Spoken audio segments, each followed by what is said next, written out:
दोस्तों, यदि आप भी भारत और ऑस्ट्रेलिया के बीच खेले जा रहे तीसरे टेस्ट मुकाबले के तीसरे दिन का खेल देखकर खुश हुए हैं, तो हमारी इस वीडियो को एक लाइक जरूर कीजिएगा। दोस्तों, आज की हमारी इस वीडियो का लाइक टारगेट सिर्फ 500 लाइक्स का है। तो दोस्तों, वीडियो को दिल से लाइक जरूर करें। दोस्तों, जैसा कि आप सभी जानते ही हैं कि फिलहाल अभी भारत और ऑस्ट्रेलिया के बीच 5 मैचों की टेस्ट सीरीज खेली जा रही है, जिसका पहला मुकाबला भारतीय टीम ने जीता था और फिर एडिलेड में खेला गया। दूसरा टेस्ट मुकाबला ऑस्ट्रेलिया ने जीतकर सीरीज में 1-1 की बराबरी कर ली है और अब दोनों ही टीमों के बीच तीसरा टेस्ट मुकाबला खेला जा रहा है, जिसमें तीसरे दिन भारतीय बल्लेबाजों ने कमाल का प्रदर्शन करते हुए ऑस्ट्रेलियाई गेंदबाजों के परखच्चे उड़ाकर रख दिए। तो दोस्तों, बताने जा रहे हैं आपको भारत और ऑस्ट्रेलिया के बीच खेले जा रहे तीसरे टेस्ट मुकाबले के तीसरे दिन का पूरा रोमांचक हाईलाइट। उससे पहले यदि आपने अभी तक हमारे चैनल को सब्सक्राइब नहीं किया है तो सब्सक्राइब जरूर करें, ऐसे ही क्रिकेट की अपडेट पाते रहने के लिए।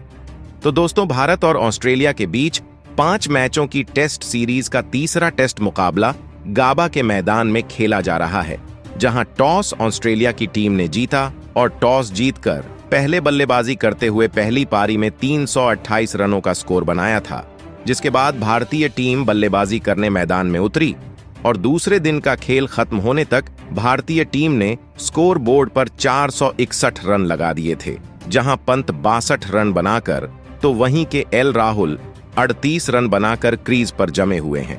जिसके साथ ही भारतीय टीम ने ऑस्ट्रेलिया के ऊपर 133 रनों की लीड बना ली है। और आज तीसरे दिन का खेल शुरू हुआ और दोनों ही बल्लेबाज टीम के स्कोर को आगे बढ़ाने के लिए मैदान में उतरे और इनके कंधों पर आज के इस मुकाबले में भारतीय टीम की पारी को आगे ले जाने की जिम्मेदारी थी।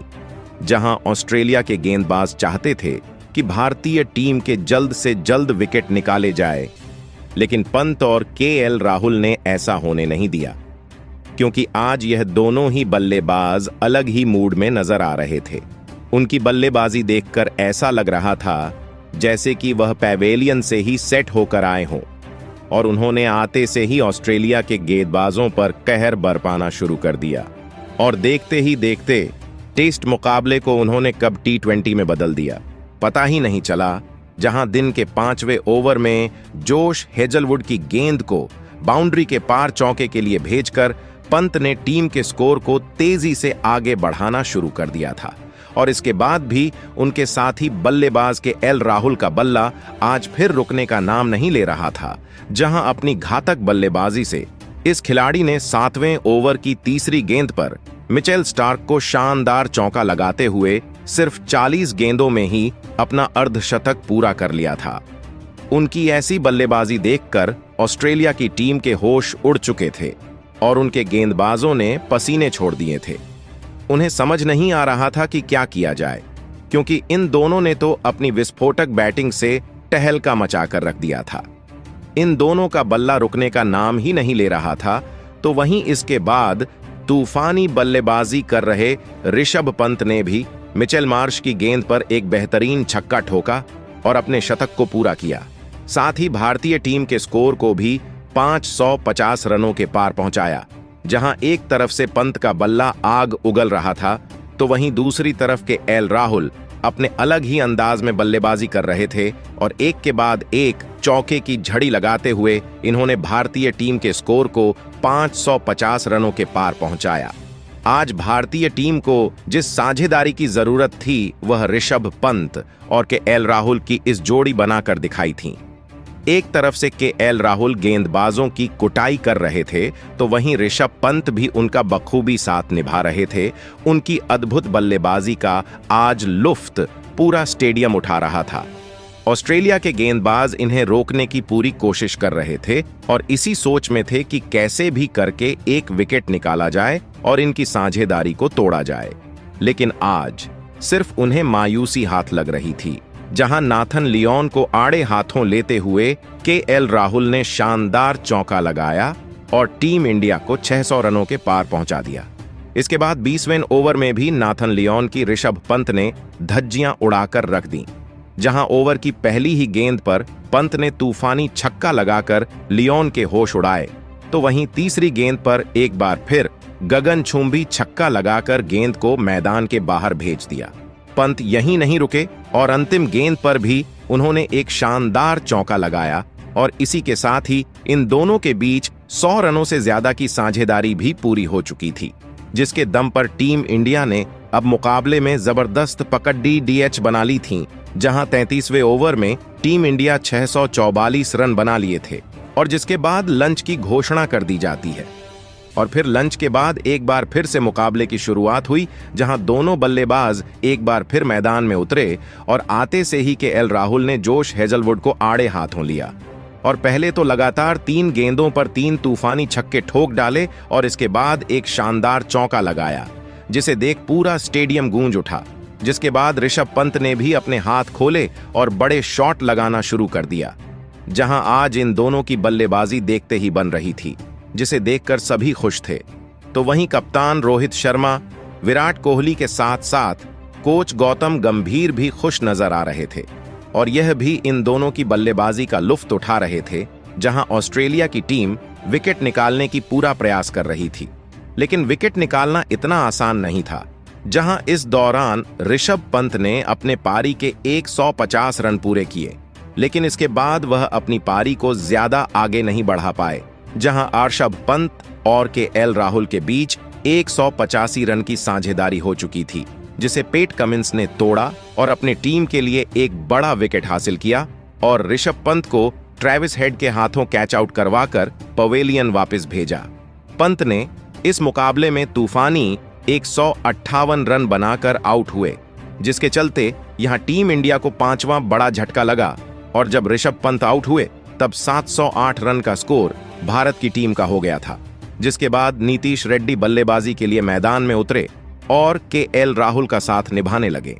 दूसरी तरफ केएल राहुल बेहतरीन बल्लेबाजी करते हुए अपने शतक के बेहद करीब पहुंच चुके थे और केएल राहुल 94 रन बना चुके थे और अपने शतक से मात्र 6 रन दूर थे। लेकिन दोस्तों केएल राहुल अपने शतक से चूक गए और पैट कमिंस की गेंद पर क्लीन बोल्ड हो पवेलियन लौट आए। केएल राहुल का आउट होना पूरे भारत देश को बड़ा झटका दे गया। यहां पर केएल राहुल ने अपनी 94 रन की पारी में 9 चौके और 5 बड़े छक्के ठोके, जिसके बाद अब बल्लेबाजी के लिए नीतीश रेड्डी का साथ निभाने रविचंद्रन अश्विन मैदान में उतरे, जहां भारतीय टीम के 2 सेट बल्लेबाज अब आउट हो चुके थे, जिससे रनों की रफ्तार अब कम हो गई थी। जहां पर रविचंद्रन अश्विन और नीतीश रेड्डी संभलकर बल्लेबाजी करते हुए धीमे धीमे स्कोर को आगे बढ़ाने लगे और जोश हेजलवुड के ओवर में रविचंद्रन अश्विन के बल्ले का बाहरी किनारा लेती हुई पीछे की तरफ मैदान के बाहर 4 रन के लिए चली गई,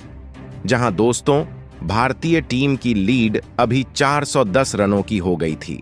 और अब रविचंद्रन अश्विन और नीतीश रेड्डी पर पूरा दारोमदार था, यहां से और कोई विकेट ना गिरने देने का और स्कोर को अच्छे से आगे लेकर जाने का।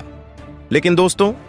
यहां नीतीश रेड्डी और रविचंद्रन अश्विन के बीच यह साझेदारी आगे बढ़ पाती, उससे पहले ही अश्विन के रूप में टीम इंडिया को 7वां झटका लगा और रविचंद्रन अश्विन बड़ा शॉट खेलने के लिए गए, लेकिन गेंद ऊपर को उठ गई और पैट कमिंस ने कैच पकड़कर उन्हें आउट किया, जिसके चलते भारत की टीम अपने 7 बड़े विकेट खो चुकी थी। हालांकि भारत के पास अब बढ़त अच्छी थी, ऐसे में भारतीय टीम के ऊपर प्रेशर कुछ भी नहीं था। अब दोस्तों नीतीश रेड्डी का साथ निभाने के लिए आकाशदीप मैदान में उतरे और इन दोनों ने मिलकर साझेदारी को संभालना शुरू किया, जहां इन दोनों बल्लेबाजों ने भारत की लीड को सबसे पहले तो 450 रन के पार पहुंचाया। लेकिन दोस्तों, आकाशदीप ज्यादा देर तक भारतीय टीम के स्कोर को आगे नहीं बढ़ा पाए और कुछ ही देर बाद जोश हेजलवुड की गेंद पर एलबीडब्ल्यू आउट होते हुए अपना विकेट गंवा बैठे। आपको बता दें, आकाशदीप 17 रन बनाकर आउट हुए, जिसके बाद नीतीश रेड्डी का साथ निभाने के लिए जसप्रीत बुमराह मैदान में उतरे और उन्होंने आते से ही एक छक्का लगाया और अपना खाता खोला।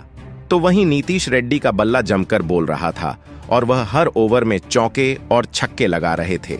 जहां जसप्रीत बुमराह 1-2 रन लेकर इनका साथ निभा रहे थे। लेकिन वह अपनी पारी को आगे नहीं बढ़ा पाए और मिचेल स्टार्क के ओवर में अपना विकेट गंवा बैठे और इसके बाद मोहम्मद सिराज मैदान में उतरे, जहां नीतीश रेड्डी अपने अर्धशतक के करीब थे और उन्होंने स्टार्क के ओवर में चौका ठोककर अर्धशतक पूरा किया। लेकिन इसके बाद नीतीश रेड्डी ज्यादा देर तक टिके नहीं रह पाए और उन्हें मिचेल स्टार्क ने क्लीन बोल्ड कर डाला और इसी के साथ टीम इंडिया की पहली पारी 823 रनों पर सिमट गई, जिसके चलते टीम इंडिया ने ऑस्ट्रेलिया की टीम पर 495 रनों की लीड हासिल कर ली थी और अब ऑस्ट्रेलिया की ओर से उस्मान ख्वाजा और नाथन मैक्सविनी पारी की शुरुआत करने मैदान में उतरे, जहां ऑस्ट्रेलिया की टीम के सामने बड़ा स्कोर था, जिसे हासिल करने के बाद भारतीय टीम के सामने लक्ष्य भी रखना था। ऐसे में इन दोनों बल्लेबाजों के कंधों पर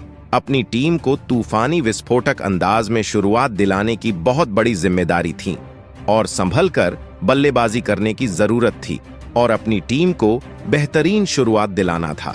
लेकिन टीम इंडिया के स्टार तेज गेंदबाज जसप्रीत बुमराह ने उस्मान ख्वाजा को अपने जाल में फंसा लिया